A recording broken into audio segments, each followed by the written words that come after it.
Well, his camera was on. He had it on, but he didn't realize that the camera had panned over to his house. And dude, it's like he's living like a hoarder, junk everywhere. What? Yeah. And after that, I think that was the last incident he had. There was also a time when where he was in a beef with this other, conscious hustler guy named Seti. And he was in a beef with the guy, and he acts like he pretends like he's on the phone. He's live streaming this. He pretends that he's on the phone and he's like, nah, man, nah, I got this. I got this. Like he was talking to some people that was saying, yo, we'll break that guy's legs for you if you want. Oh my And God. then the fucking the dial tone went off. To attack You know our how like when movement, you leave the Nancy and phone off the Chuck. hook? Yeah, yeah. They'll start So, going. Dit. right. It was doo, doo. So it was like, dude, you wasn't on the phone. Like you wasn't talking to anyone.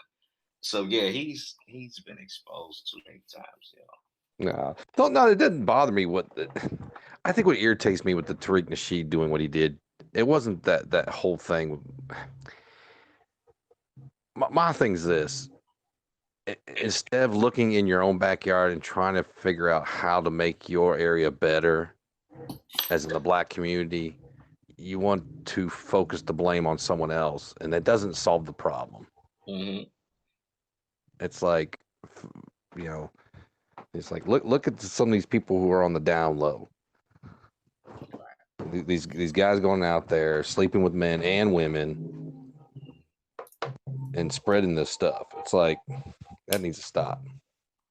Yeah, I mean, like I said, um, what he said to put it off on all white men like that was clearly disingenuous. That was now. Is there some cases of white people sharing needles and things like that? Oh Yes. yeah, oh yeah, There is. There's a lot of cases like that. oh yeah. But to say that they all get it from white men, that was a reach. That was like a super stretch. See, And like that's but there's people who believe that though. They'll believe every word that he says. Yeah, that's fact. And it's like, whoa, now.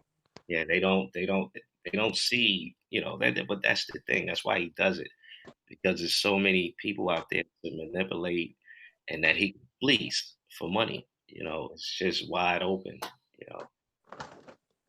And that's why he does what he does. I don't know if you ever watch his live streams, but do you see the money that like pours in every time he's like talking? I've seen some of it. I've watched it a few times. This was like about a year ago, and it was like, yeah, he's getting money between him and what was the other guy, Tommy hmm Sotomayor, whatever his name is. Yeah, I don't like him either because it's like he's always dogging out black women. It's like, can you just stop? yeah. Well, that's what they do, man. They have it down to a science. Well, Tommy's really bad. Tommy irritates me because he just feeds in those white supremacist people because those are the ones who be watching these white supremacists. Yeah, they also donate and support him too. And that's why he does it. He quit his job at IBM. The guy had a good job at IBM. He quit that shit. Oh yeah, he's making bank. Yeah. So you can tell he really sat down and thought that shit out. Like, this is what I'm gonna do. And this is the results that I'm looking for. And if it doesn't work, I'll go back to IBM. But if it works, I'll never have to work again. And it worked for him. Tyreek did the same thing. It's a hustle. But doesn't Tariq hate Tommy? He calls Tommy Uncle Tom and all that. They don't like each other because, all right, when at one point they were friends and they were doing shows together, but they had a falling out because Tommy asked Tyreek why doesn't he expose the so-called Jewish people? And there's already rumors that he Tyreek is he's afraid to expose the Jews. He keeps the focus on white men, white Gentile men. He doesn't say anything about the Jews because they're probably funding him some kind of way. And when Tommy did that, that caused the rift in a relationship. Well, as much as he complains about white people, isn't his mother-in-law staying with him? Yeah. His I told you, mother-in-law, his it's a mother-in-law is hustle. white, and his wife is biracial. I've seen videos with this guy from years ago with this guy's on the beach and there's white women. And he's like, look how sexy these women are. Look at them. And they ain't nothing like them black bitches in the States, the most stuck up ass bitches. They ain't even got no reason to be stuck up. Look at these women, beautiful. And he it's all white women. You know what I mean? I've never seen that one. Yeah, I've seen it. He's a hustler, man. You know what are you Oh, gonna I figured. Yeah, I figured. I mean, they're just. Oh, Hey man, that dude probably hangs out with white dudes and everything, man. It's a game. It is. oh yeah. Half those people on YouTube are just playing the game. It's a dangerous game because you know you're inciting people, but you know what are you gonna do? You know, they all do it. Blacks do it, whites do it. You know, everybody Yeah. does. Hey, give him props for making money. If he's making money off these racist people, and they're thinking that he's black guys for us. Yeah, okay, buddy. You keep throwing that money at him. Yeah, he's a lot more successful than a Umar Johnson. I will say that. Umar Johnson, I don't know, because didn't that Phil from the Advice Show get on his ass too? Yeah, everyone did pretty much. Everyone did. Because He's every time someone questioned about where the money's at and this and that, oh, you just doing that because you just blah, blah, blah, blah, starts feeding in this whole crap, and it's like, yeah, no, just answer the damn question. Where's the goddamn money? yeah, yeah. That shit is spent. He tricked that money off on strippers. Mhm. On his what do you call that? The what do you call her? The conscious stripper. The conscious stripper. Did you read the text messages he was sending her? Yes. Someone posted those online one time. He has no game. He has no game, dude. This Oh guy, God, he's so sad. he has no game. I mean, not only is he fat and sloppy, he's just sad. But you could tell, you know, since he embarked on his conscious leader career, he's that's probably the first time he's ever really started getting women's attention. You know, Oh, I don't doubt it.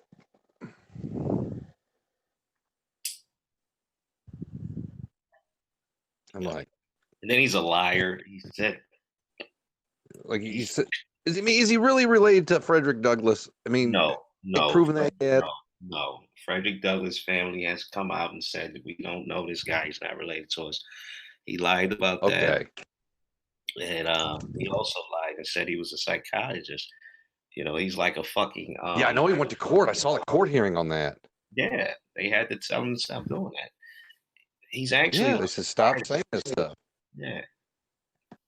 He's like a fucking I don't know, like a dean in a school or something somewhere. Like you know, I guess he talks to kids. You know, but like I Yeah, said, he's like a school therapist or something like yeah, that. like Or a whatever. guidance counselor or something. Yeah, that's it. I'm a guidance counselor, but you talk to Dr. Umar Johnson. Yeah, how do you go from a guidance counselor to a doctor in psychology? I don't know. Yeah, it's guys, you know, it's a hustle though. You know, that's what all those guys do. That's what I mean. I wouldn't follow anything. You know, I have my morals and you know, I see things the way I see things, but you know, I'm not. I don't mind people hustling, but as long as you're not causing some other disturbances going on. Right, right. I mean, because I had a friend. That's what he used to do. He used to hustle. He used to. I mean, you want something, he'd find it for you. It's like, hey man, I need a new VCR. Give me a day. Next thing you know, you have a VCR. Right. Didn't ask where it came from. Just paying the money. Now these guys do a different type of hustle though. The hustle they do is they like to they gain the trust of impressionable black people. They can't understand the world that they live in. Well, see that's my problem. You got a lot of young black men who are really impressionable right now because they have nothing to look up to. They see all this negative media about them, and once someone throws a little bit of positivity their way, they start following every word. And it's like, hold up a bit, buddy. Yeah. I mean, I don't know. I just hate seeing that. That was unfortunate. I actually watched that show, and that was and what the guy that he spoke about. I think that it could have been spoken about in a much more enlightening, in a much more enlightening, way than what he did. He kind of took that and used it for his own personal agenda. That wasn't really too cool. But it could have been talked about in a much better way. That whole thing could have been presented better. Yeah, I agree.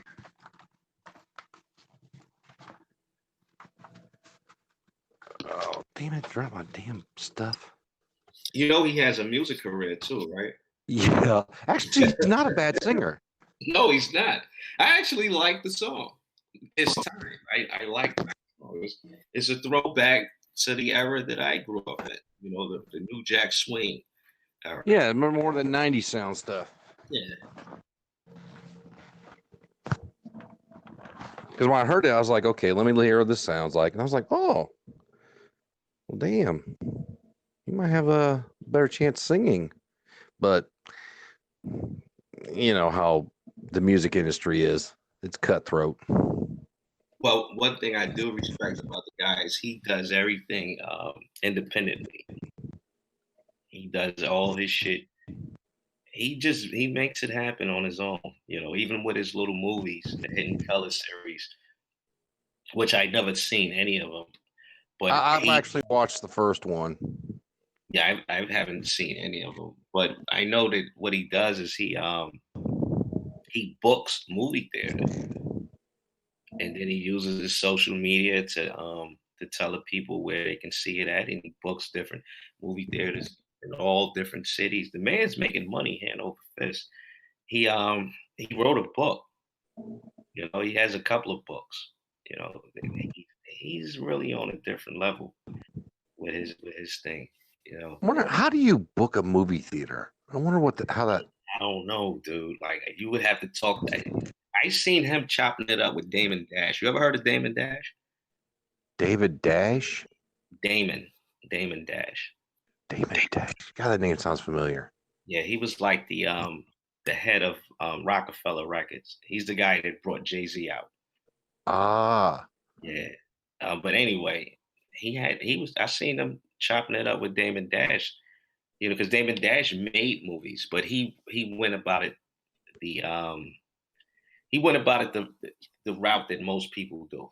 He went through the movie industry to get his movies premiered and put out and things like that, and which can be very expensive. You have to give people a cut and things like that. But Tariq was telling him how to go about it in a whole different way, to where he can keep damn near 100% of the proceeds and do it independently, and not have to worry about being blackballed and things like that. So he's really good. His independent game is really, really good. I will give him that. His independent game is really, really good. He's not one of those guys that needs the machine, But I will say I don't really see him speaking out about Jews. He kind of stays out of that. Yeah, it's just looked. I've seen Damon Dash. He just won a lawsuit for almost $2 million against Lee Daniels. Yeah, I think he said he loaned Lee Daniels $2 million a few years ago, and the guy made it big. The money put him in a position, yeah, to invest in his ideas, and it really paid off. Lee Daniels is worth a lot of money now, and he wouldn't pay the guy his money. He wouldn't give the guy his $2 million back.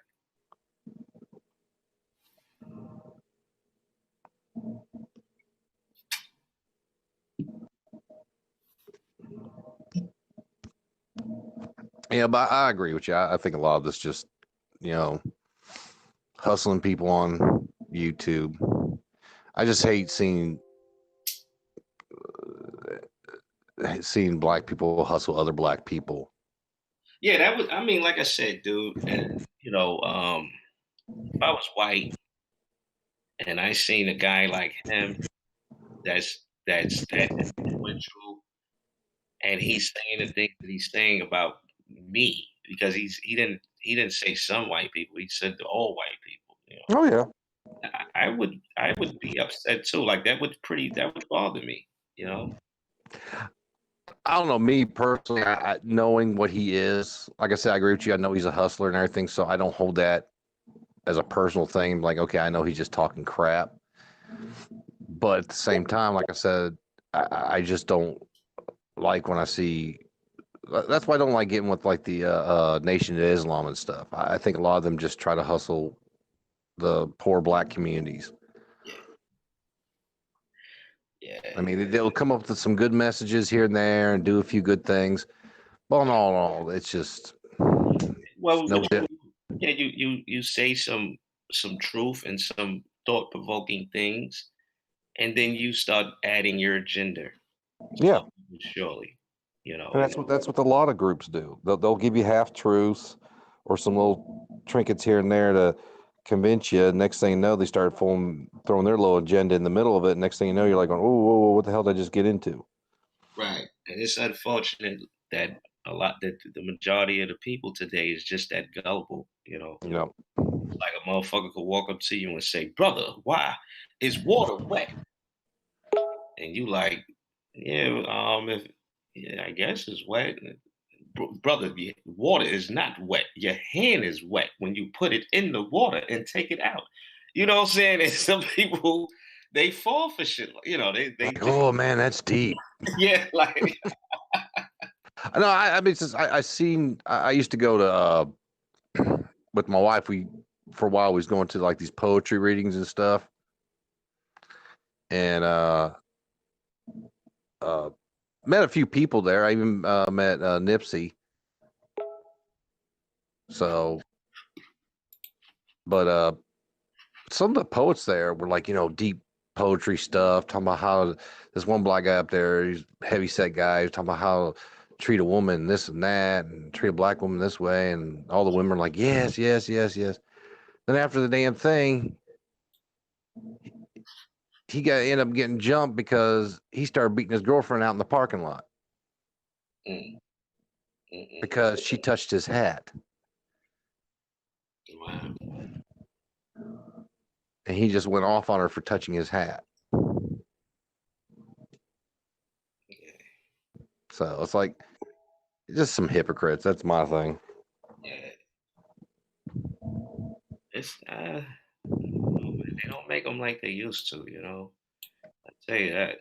As far as leaders go, they don't make them like they used to. I think a lot of the leaders are gone now. Yeah, You just got to be your own leader. I mean, they sure did make things a bit easier, though, didn't they? Imagine the power that fucking Martin Luther King had, and it was all in good in the right direction. When he would tell people to do things, they did it. Yeah. You can't see that. You don't see that anymore. You can't, not on that level. I've never seen it on that level. No. You're not going to see that ever. I just don't think it's ever going to happen again. I think it's like you said, you got to be a leader in your own right. But the only problem is you got too many people who fall for other shit. So you can't get anyone to get themselves together and organize, like like Martin Luther King did, and work together. Yeah, it's too many backbiters. You know, when Tyreek's the type of guy that the people that he claims to love, if they walked up to him, he'd say, "Get the fuck out of here." On that personal level. You know, um, it's all about money with guys like that. You know what I mean? it's all about money, and and he has a job to do, and his job is to make money the way Yep. he, and that's the bottom line, and he's 10 toes down on that, But I've seen the way he's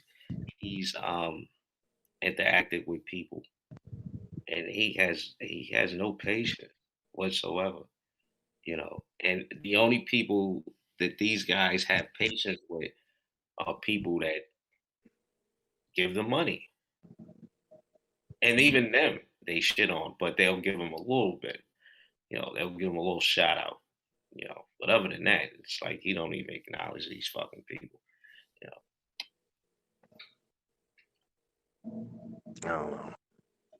I don't know. I just, you, and I can see where a lot of black people get upset when a black person makes it big because they end up dogging out their own community. They move out of it, Stick with people, live in a ritzy and neighborhood, and then he pretty has much cut no all patience ties. whatsoever. Yeah, I'll But say, then and try to the be only all people pro-black and that these guys black have this, black that, and it's like, well, your ass isn't even living in the neighborhood. You're not even trying to better the community. You're not trying to, you know, build it up, get, you know, businesses established. You're making all this money just for yourself. And what are you doing? right, Nothing. right, yeah. But you want to talk this shit. You want to talk this shit that you're going to do. That I'm bringing out the word and opening, making a more conscious black person. Da, da, da. Yeah, but is that putting money in their pocket? Right. Yeah. Meanwhile, you live in fucking Beverly Hills, and and all this shit. Because that's what Tariq lives in a big old suburban area. Same thing with Tommy. Yeah, I just think they're a bunch of jokers. They're hustlers. I'm like, fucking mad bitches. Tommy probably peed on bitches. Like, yeah, bitch. Like, you know what I'm saying? Like, it is like you guys are probably wild. You know what I mean? Like slapping the bitch and all that. Like, oh yeah, I wouldn't doubt it. Pay them off to make them shut up. yeah, it's so good though. It is what it is. What are you gonna do? She probably sent some women to their house, didn't even know it.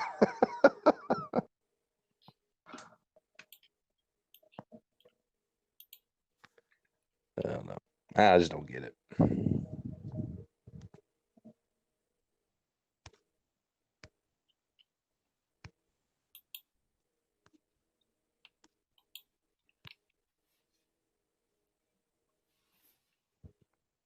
Yeah, man. So what you been up to? Oh man, just the same old, My hobby in life is just saving money. I'm single now, so that hasn't been an issue at all. Things are going well. Everything. As long as you got some savings and you're investing and stuff and making some money off of it, that's the main thing. Yeah, that's all I do, man. That's like my hobby now. You know, um, I might be buying. I'm thinking about buying some property down in Atlantic City. Property's really cheap down there, but I like. Really? Yeah, but I like the idea of getting something out there because it's so cheap, and it's like 2 hours away from the city, from New York. I think that would be a good investment. But it's cheap because of they live close to the water. So I figure the property taxes and everything be outrageous.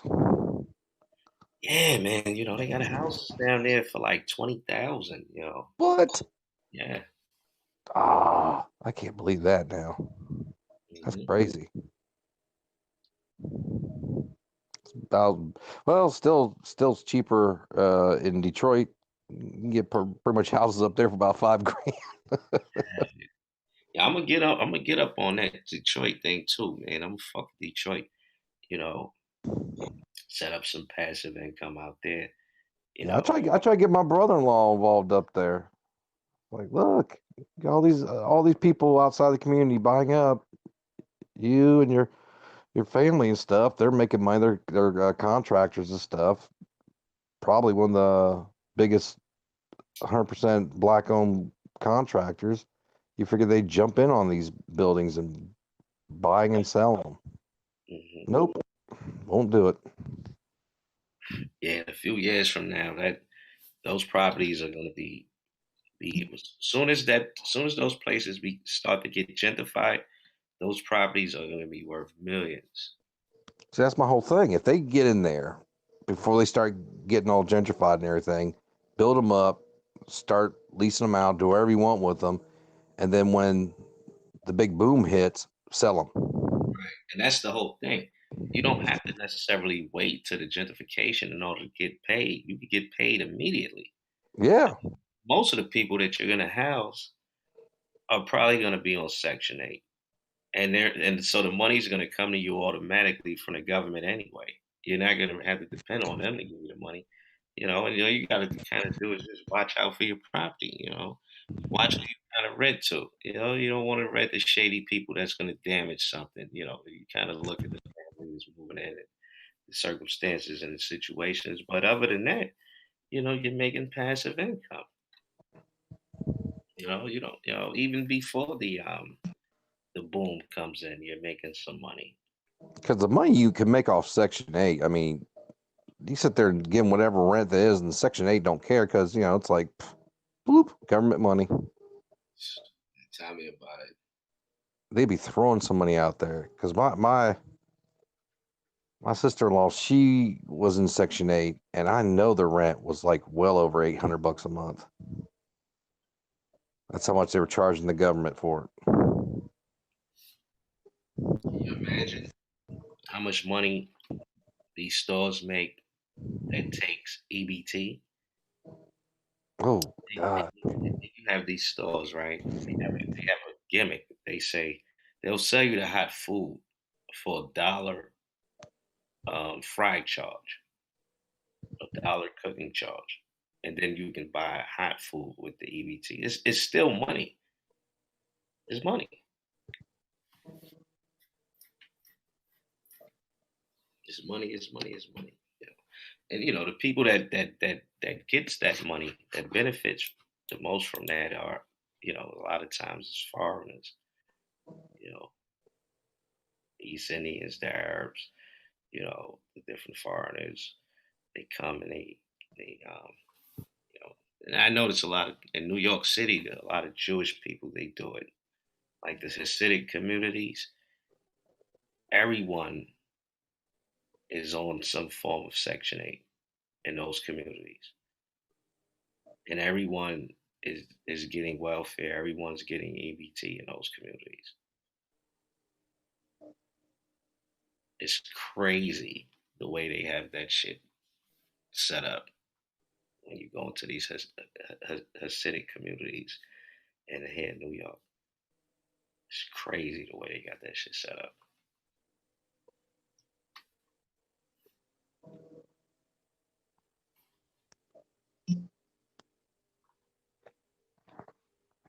Dudes be owning the building, right? And their fucking wives have the government paying rent. And the money is going to the fucking to her husband. Like, yo, that shit is crazy. They definitely got that shit figured out as a group.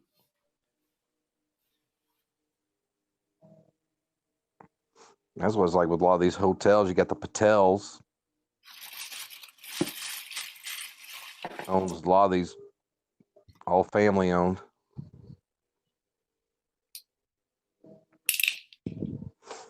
Same thing with Detroit, and a lot of the liquor stores owned by Chaldean families.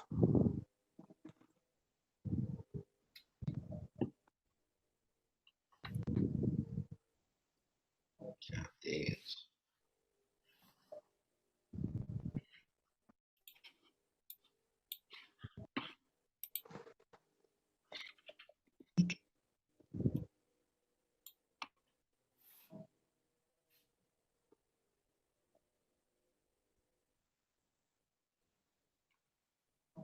So yeah, man. Like America is a great country to live, man. It's nothing but opportunities here. America is definitely popping. and it's got mad opportunities in America.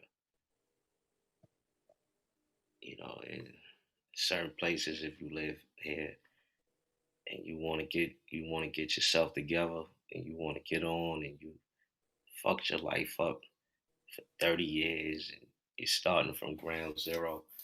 They have you can get certified as a fucking HVAC technician and make 40, $50 an hour.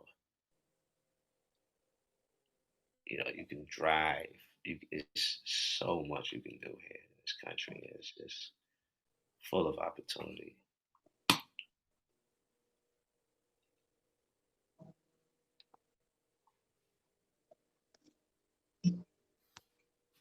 So you planning staying in New York, or you definitely think about moving out? Oh man, eventually. I mean, yeah, I'm gonna move out, dude. Like I'm not gonna stay here. You know, too many people. I mean, Yeah, once you start living like in more rural areas, trust me, you'll enjoy it. yeah, Less people around you, less drama. I don't have any drama. One thing I like about New York is the people here. They mind their business. In the city, so full with so many people, everyone's pretty much just minding their business.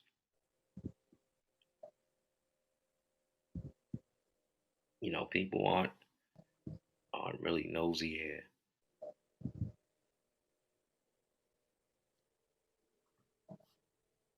I can't really say that about smaller towns, though. Smaller towns, people, I don't know. That's one I had to get used to living down south. People like to look at you and stare, Mm, which being up from up north, it took me a while to get used to it because I thought usually if someone's staring at you, that means they want something, they're going to fight you or something. It's like, right. what you looking at? It's like down here, they just the way they are. They just a lot of eye contact, which I'm not used to.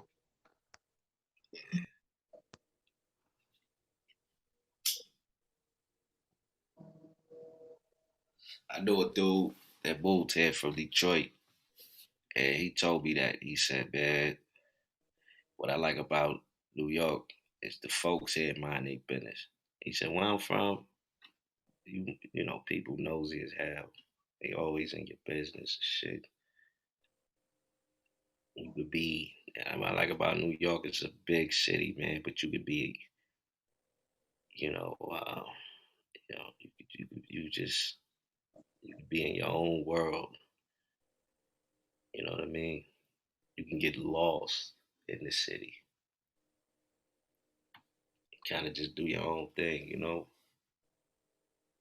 I've always liked that about New York, but I don't envision myself, staying here. You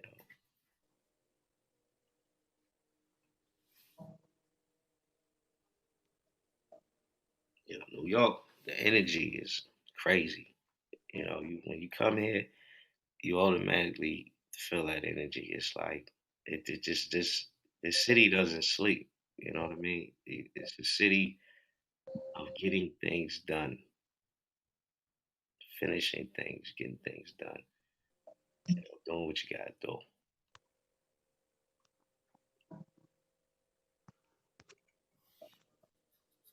There's a lot of opportunity here, but you just gotta be quick, you know, and consistent and on top of your game. It's not for everybody.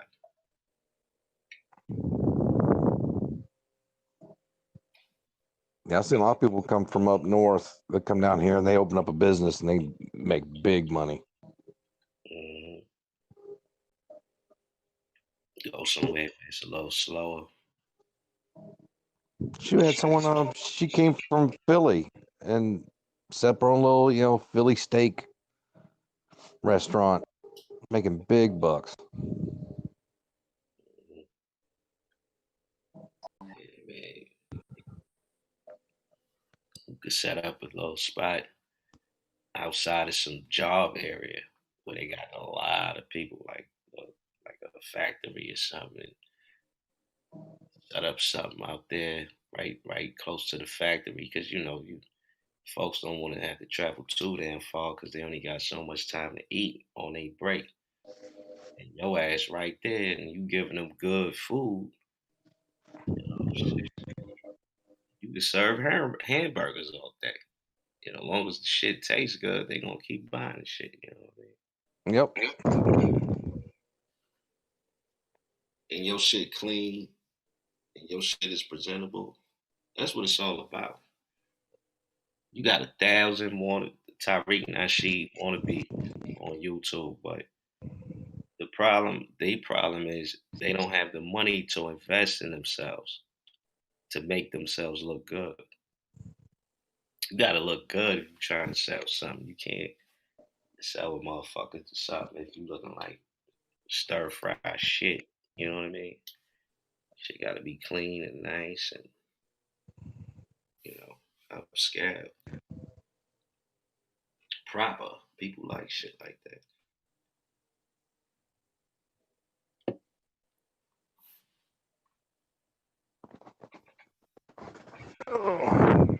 That's one thing I think give props to Jay-Z. He's done some good investments and he's pretty much living comfortable. You don't have to make music anymore. Yeah, right. He's worth like $1 billion. He's worth like $1 billion. I mean, when's the last time he put out an album? I don't know, man. He don't even do it for the money anymore. He just do it. No. He do it because he's an artist. Like, you know what I mean? I mean, both him and his wife, they don't have to make albums anymore. Yeah.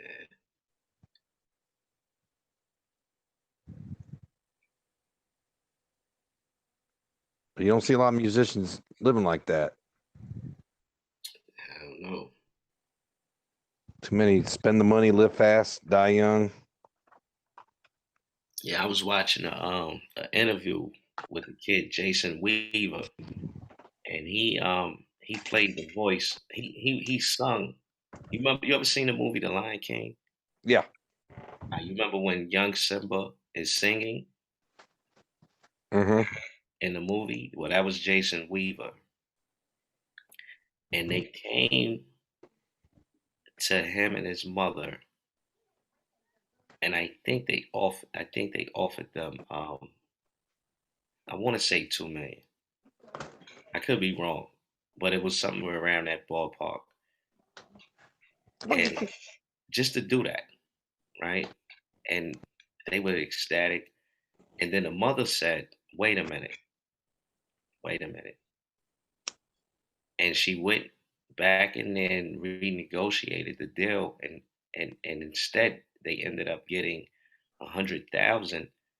But he got royalties. So instead of a $2 million check, she went in there and renegotiated royalties for him.